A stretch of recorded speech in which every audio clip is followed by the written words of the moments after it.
This is Tales and Whispers, where every story is felt, not just heard. Okay, so imagine this. You buy one single plane ticket, and it lets you fly first class anywhere you want, anytime you want, for the rest of your life. Sounds like a dream, right? Well, now imagine that same ticket ends up costing the airline over $21 million.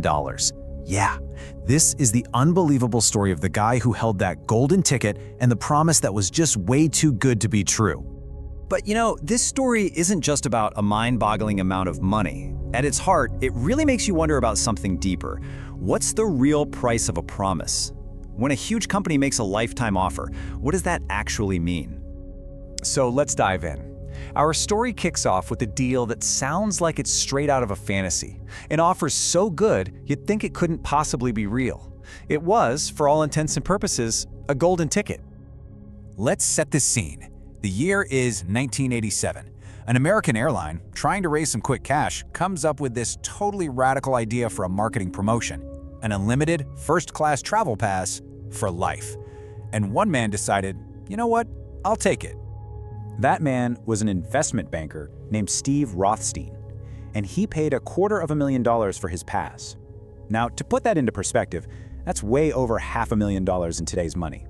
I mean, it's a fortune, but for a lifetime of unlimited first-class travel, it kind of seemed like an incredible bargain.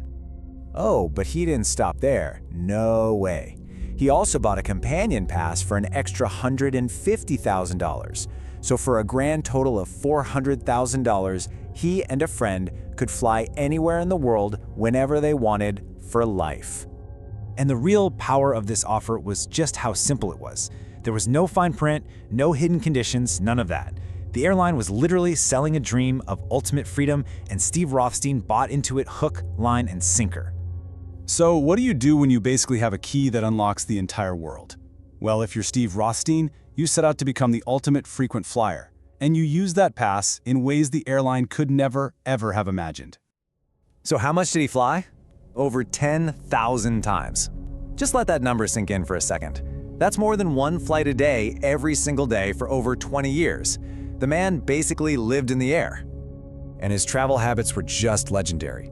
He'd fly to another city just to grab a sandwich, or he'd catch a baseball game and be back home that same day.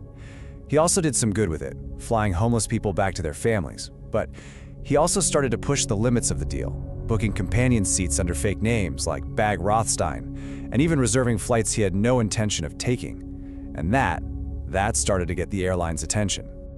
Yeah, that attention eventually led to a major breaking point. After 2 decades of non-stop travel, the airline looked at their books and realized they had made a multi-million-dollar mistake. As far as they were concerned, the deal was off. So in 2008, a full 21 years after he bought the pass, Rothstein gets a letter in the mail. His lifetime privilege was revoked. The airline accused him of fraudulent activity, and just like that, he was grounded. So you gotta ask, right? Why? Why, after 2 whole decades, would an airline suddenly pull the plug on something they sold as a lifetime promise? Well, the answer, like it so often is, came down to one thing: the bottom line. See, Rothstein's initial $400,000 investment had snowballed into an estimated $21 million loss for the airline. What started as a clever marketing gimmick had turned into a massive, massive financial black hole. But Rothstein wasn't about to get pushed around that easily. He believed a deal was a deal, and the airline had broken its word. So you know what he did? He took them to court. He sued them for breach of contract. Simple as that. He argued that the airline had gone back on its explicit written promise, and in the end, the court completely agreed with him. He won. So the legal battle pretty much unfolded in 3 key stages. First, Rothstein challenges the cancellation. Then, the court comes back with a verdict ruling that yes, the airline had breached its contract.